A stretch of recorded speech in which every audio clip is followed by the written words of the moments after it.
Bab 311, Kota Nabu. Nama, Dunia Dewa dan Iblis. Penulis, Zichan Bao Zeng.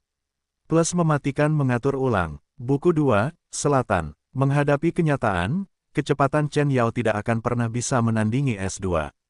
Tiba-tiba, pengalaman komando yang dipelajarinya di lokasi pohon kelahiran ular mengambil alih dan dia tidak punya waktu untuk panik. Sebaliknya, dia menunjuk S2 yang menyerang dan banyak tanaman merambat menumbuhkan banyak duri bergerigi sepanjang 1 inci dan melesat ke arahnya berubah menjadi jaring yang benar-benar mematikan. S2 sangat lincah, tetapi tidak dapat menghindari jaring yang datang, dan langsung terjerat di dalamnya. Ia mulai berjuang dengan panik, melambaikan cakarnya yang tajam, merobek lubang ke jaring hidup. Tepat saat S2 hendak melepaskan diri, tanaman merambat yang tak terhitung jumlahnya mengencang untuk mengikat anggota tubuh S2. Meskipun S2 adalah bentuk yang berevolusi, kekuatannya tidak luar biasa, dan tidak dapat mengatasi duri tanaman merambat yang kuat. Salah satu tanaman merambat yang lebih tipis dan lebih tajam melesat ke arah S2 yang sedang berjuang, dan menembus kepalanya, memakukannya ke tanah. Bola pengalaman yang sangat besar memasuki tubuh Chen Yao.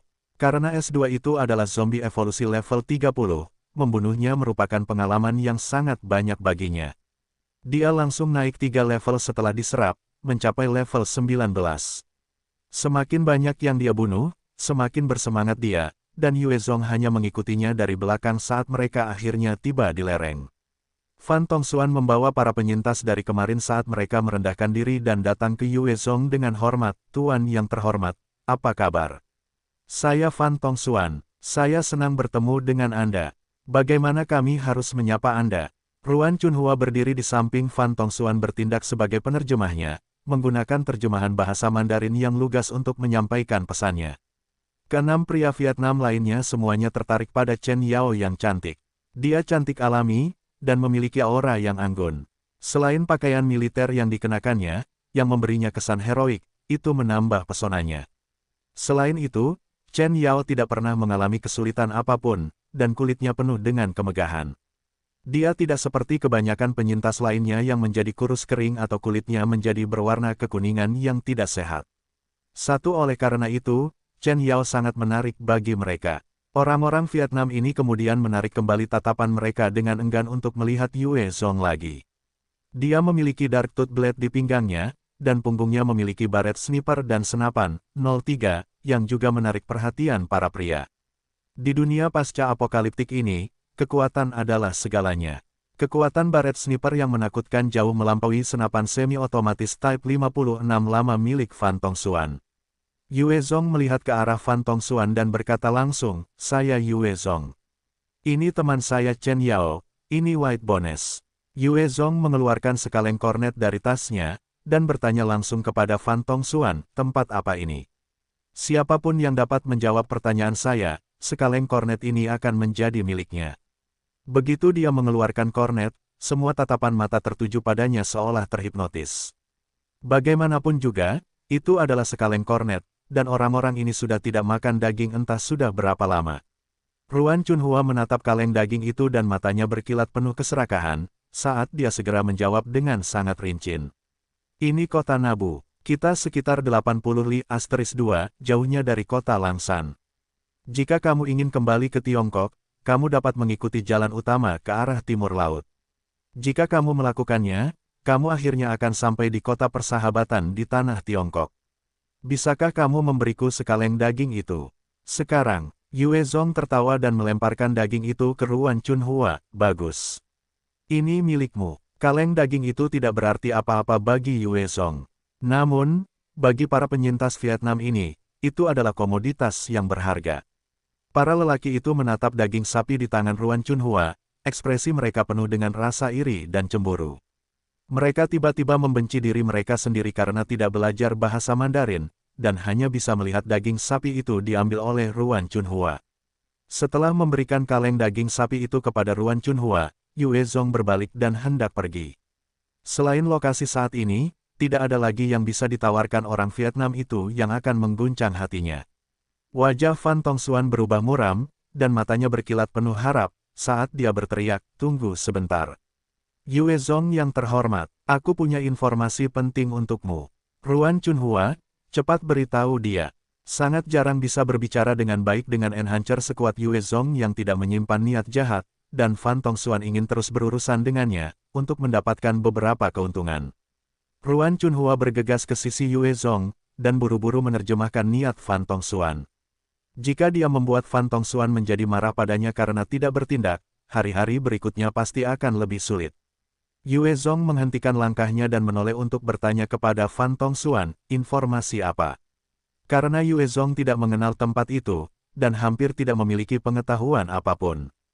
Dalam situasi asing apapun, memiliki informasi dapat membantunya menghadapi hal-hal yang akan datang. Dia tentu saja, karenanya terbuka untuk mendengar intel yang baik sebagai hasilnya. Fan Tongxuan menghela napas lega, saat dia dengan rendah hati berbicara, Yue Zong yang terhormat, tidak akan mudah untuk mengatakan semuanya di sini. Bolehkah kami mengundang Anda untuk ikut dengan kami? Mari kita perlakukan Anda dengan baik, sebelum kita berbicara lebih jauh. Ini bagaimanapun juga adalah ejekan yang hancur dari masyarakat beradab lama. Di sini dan sekarang, nyawa itu murah. Fan Tongxuan bukanlah orang baru yang tidak tahu ini. Dia telah berinteraksi dengan Enhancer sebelumnya, dan tahu bahwa kebanyakan dari mereka pemberani dan memiliki sedikit keberuntungan, yang memungkinkan mereka menjadi Enhancer. Beberapa sangat tirani dan menindas, membunuh tanpa sepatah kata pun. Fan Tongxuan tidak ingin secara tidak sengaja menyinggung Enhancer ini di depannya karena kurangnya sopan santun. Baiklah, Yue Zong merenung sejenak, sebelum mengangguk tanda setuju. Bahkan jika dia kembali ke Tiongkok, kembali ke kota Longhai pasti akan sulit. Tinggal beberapa saat untuk mendapatkan informasi di markas Fan Tongxuan tidak akan memengaruhi apapun. Memperoleh lebih banyak informasi lokal juga berpotensi membantu menyelamatkan hidupnya dalam jangka panjang. Di bawah pimpinan Fan Tongxuan, Yue Zong dan kelompoknya tiba di sebuah bungalow kecil berlantai 4 yang dibangun di antah berantah. Banyak sekali gulma dan rumput liar tumbuh di sekitarnya dengan bebas.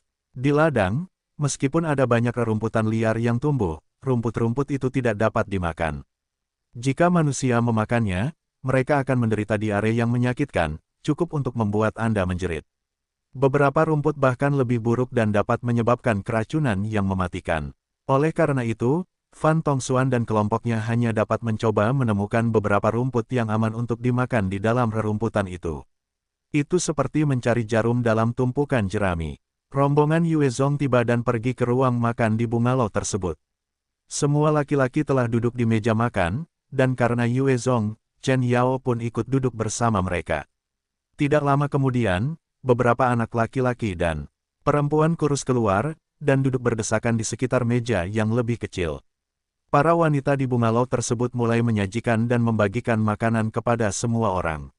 Makanan pokok utama bagi orang-orang di sini adalah ubi jalar mutasi yang berukuran sebesar tong kayu. Setiap laki-laki mendapat 3 irisan tipis ubi jalar serta semangkuk sup. Para wanita mendapat sepotong ubi jalar serta semangkuk sup. Anak-anak membutuhkan makanan, jadi mereka mendapat 2 potong ubi jalar dan semangkuk sup.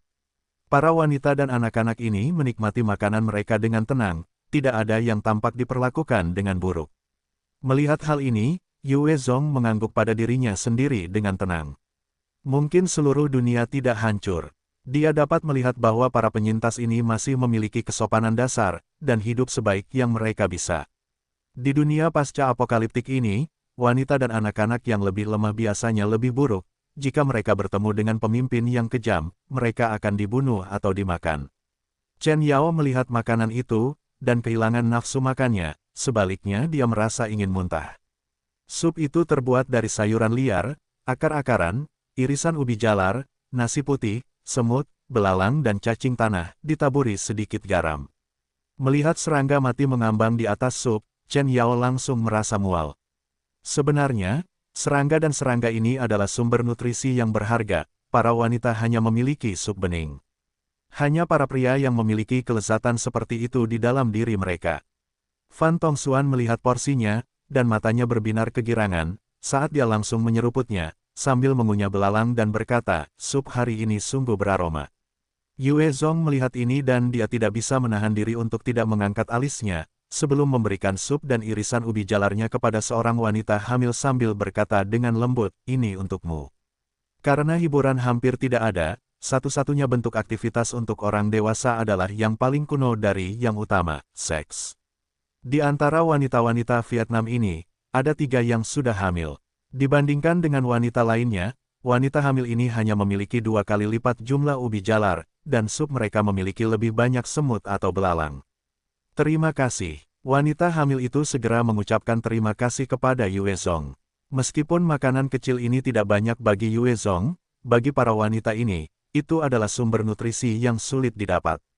Meskipun dia tidak bisa mengerti apa yang dikatakan Yue Zong ketika dia berbicara kepadanya, dia tetap berterima kasih padanya. Ambil ini. Chen Yao melihat jalan keluar, dan segera memberikan piring dan supnya kepada wanita hamil lainnya. Dia tidak mau makan atau minum sup itu. Setelah Yue Zong memberikan makanan yang disediakan, ia membuka tasnya sendiri, dan mengeluarkan 2 kentang goreng sirloin *3 dan 2 botol minuman beraroma. Ia kemudian membukanya dan mulai menjejali dirinya sendiri. Di sisi lain, Chen Yao juga membuka daging binatang kalengan tipe 2 untuk dimakan. Pada saat itu, Fan Tongxuan dan yang lainnya baru saja menyelesaikan makan malam mereka yang sedikit, dan mereka melihat Yue Zong dan Chen Yao menelan ludah mereka yang terlalu banyak. Banyak tatapan mereka beralih ke tas yang diletakkan Yue Zong di satu sisi. Di mata mereka, tas makanan dan minuman itu lebih berharga daripada emas saat ini. Yue Zong makan beberapa suap, sebelum meletakkan kaleng itu ke satu sisi, dan berbicara kepada Fan Tongxuan, bisakah kau memberitahuku info penting sekarang? Aku punya makanan di sini, jika kau memberiku informasi yang cukup, aku akan membiarkanmu mengambil makanan yang kau inginkan. Fan Tongxuan melihat kaleng daging yang baru saja dimakan Yue Zong beberapa suap, dan ia menelan ludahnya sebelum bertanya, apakah kau masih akan memakannya? Bolehkah saya memilikinya jika Anda tidak menginginkannya lagi? Ulamok ini adalah kondisi medis yang nyata dan cukup merusak ego di zaman kita saat ini. Akar penyebabnya adalah kebodohan, dan faktor yang menyebabkan warna kulit adalah terlalu banyak semprotan tan asis, pengobatan tidak diketahui. 2 ulamok, secara harfiah hanya kurang 250 meter dari 25 mil penuh, 40 km. 3 ulamok, saya tidak tahu apa itu kentang goreng sirloin, tetapi itulah yang tertulis. Yang saya inginkan adalah kentang panggang yang lezat dengan potongan daging sirloin yang sangat lezat dan dibumbui yang membentang dari satu ujung ke ujung lainnya. Kemudian dibungkus dengan Tuhan tahu apa, tetapi sesuatu yang lain, mungkin bacon atau tepung terigu. Dan kemudian digoreng dalam minyak banyak hingga kulit kentang menjadi coklat keemasan yang renyah dan nikmat. Sayangnya ini tidak mungkin dilakukan di GDW. Tapi, mungkin pai ubi jalar mutan. Yue Zong menatap Fan Tongxuan, lalu memberinya daging kalengan. Fan Tongxuan menerima daging kalengan itu, dan di depan tatapan iri yang lain, dia menyimpannya dengan hati-hati. Daging kalengan yang setengah dimakan ini cukup untuk bertahan seharian. Setelah menyimpan daging kalengan itu, dia melihat Yue Zong menatapnya lekat-lekat, dan hatinya menjadi dingin, sebelum dia mulai memberitahu Yue Zong semua yang dia tahu. Tuan, beginilah. Saat Yue Zong mendengarkan Fan Tongxuan, alisnya mulai berkerut. Tampaknya jalan di depan tidak akan optimis.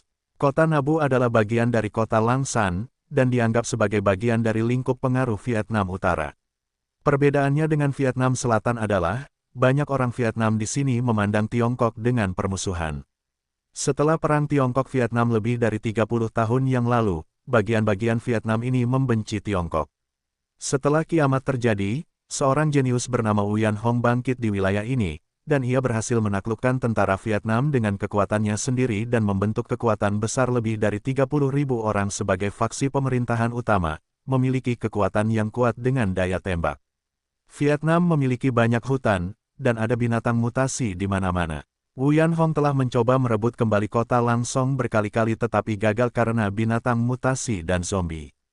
Ia kemudian menyesuaikan kembali strateginya, dan pergi ke perbatasan Tiongkok, menyerang kota persahabatan dan memperoleh daya tembak yang tak terhitung jumlahnya, langsung meningkatkan kekuatannya. Ia bukan hanya seorang jenius Vietnam, ia juga sangat kejam dan sangat patriotik. Orang-orang Tiongkok yang ia tangkap akan diperlakukan lebih buruk daripada babi dan anjing karena dendam lama. Selama ia menemukan keberadaan orang Tiongkok, ia akan menangkap orang itu, entah membunuhnya atau menjadikannya budak. Jika Yue Zong ingin menyeberangi kota persahabatan untuk masuk ke wilayah Tiongkok, ia harus melewati perbatasan Wuyanhong. Fan Tongxuan sudah tahu banyak, karena Ruan Minghou dan Ruan Chunhua adalah penyintas yang berhasil melarikan diri dari benteng Wuyanhong. Mereka melarikan diri karena Ruan Minghou telah menyinggung salah satu kekuatan kecil di dalam benteng Wuyanhong, dan dia takut tidak akan hidup untuk melihat hari berikutnya, oleh karena itu mereka melarikan diri. Ini akan sulit. Yue Zong mengerutkan kening, untuk menyeberangi wilayah di mana semua orang biasa memiliki permusuhan terhadap orang Tiongkok, itu bukanlah tugas yang mudah. Fan Tongxuan mengamati Yue Zong saat dia merenung, dan tidak dapat menahan diri untuk tidak berkata, "Tuan, mengapa Anda tidak tinggal? Selama Anda tinggal, kami bersedia mengikuti Anda."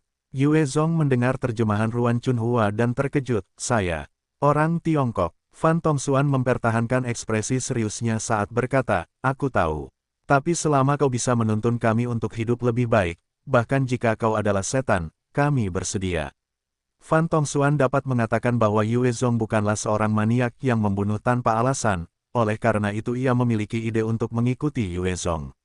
Banyak orang biasa hanya ingin bertahan hidup di dunia pasca apokaliptik ini, siapapun yang menjadi pemimpin mereka tidak menjadi masalah, selama mereka dapat memberi mereka kehidupan yang lebih baik. Yue Zong menggelengkan kepalanya dan menolak, "Tidak mungkin. Aku akan kembali ke Tiongkok, aku tidak bisa tinggal lama di sini." Semua tempat usaha dan teman-teman Yue Zong berada di Tiongkok, bukan Vietnam. Bahkan jika ia berusaha keras untuk mendirikan sesuatu di sini, itu akan menguntungkan orang lain, bukan dirinya. Setelah mendengar penolakan Yue Zong, Fan Tongxuan sangat sedih. Dengan karakter seperti itu sebagai seorang pemimpin, kelompok mereka yang selamat pasti akan dapat hidup lebih baik. Ia juga dapat melepaskan tanggung jawab yang berat sebagai seorang pemimpin.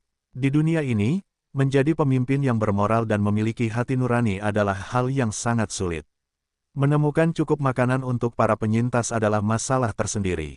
Ini untuk informasi Anda, Yue Zong mengeluarkan 10 kaleng daging, 3 botol susu, dan sekantong beras saat ia memberikannya kepada Fan Tongxuan. Fan Tongxuan melihat tumpukan makanan itu dan terkejut.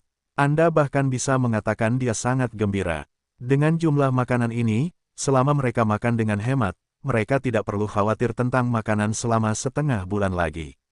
Fan Tongxuan kemudian menunjuk ke Ruan Chunhua dan Aina, bertanya kepada Yue Zong, "Tuan, apakah Anda ingin bersenang-senang? Mereka dapat melakukan apa saja. Apakah Anda ingin mereka memberi Anda waktu yang menyenangkan? Hanya untuk sekantong garam, mereka dapat menemani Anda selama 3 hari." Baik Ruan Chunhua dan Aina berjalan ke depan Yue Zong, Ruan Chunhua bahkan memeluk dadanya yang besar dengan erat, lengannya di bawah payudaranya, untuk memberikan pandangan yang lebih jelas tentang sosoknya yang menggairahkan. Dia memberi Yue Zong kedipan malu-malu dan mulai menerjemahkan kata-kata Fan Tongxuan. Mereka tidak benar-benar asing dengan menyediakan layanan seksual, dan di dunia pasca apokaliptik ini, mereka telah melakukannya berkali-kali. Selain itu, Yue Zong tidak seperti pria tampan pada umumnya, tetapi dia juga tidak jelek, dan dia jelas lebih kuat dari kebanyakan pria Vietnam. Mendengar terjemahan Ruan Chunhua, Chen Yao segera mengerutkan kening dan berbicara dengan keras, "Tidak mungkin." Semua tatapan mereka mendarat pada Chen Yao, dan dia memerah karena malu, sebelum menggertakkan giginya dan dengan keras menyatakan, "Yue Zong adalah pacarku." Asteris 1, Asteris 2, Asteris 3, Ruan Chunhua menatap Chen Yao dan tersenyum, "Nona Chen Yao. Kami tidak keberatan, kami bahkan dapat bergabung dengan Anda bersamanya. Kami berjanji untuk membuat Anda merasa senang." Bagi Ruan Chunhua, hal-hal eksotis seperti pesta seks bukanlah sesuatu yang baru atau apapun.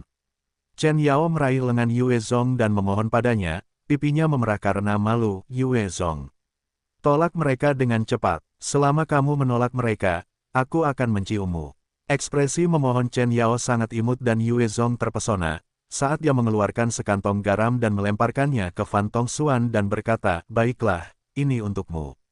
Adapun mereka, tidak apa-apa. Pacarku tidak menyukainya. Fan Tongxuan menerima sekantong garam itu, dan tidak mendesak Yue Zong lebih jauh, sebaliknya, dia berbicara dengan penuh perhatian, "Tuan Yue Zong, karena sudah sangat larut, apakah kamu ingin beristirahat di sini untuk malam ini?" Yue Zong dan Chen Yao telah tiba di kota ini larut malam kemarin.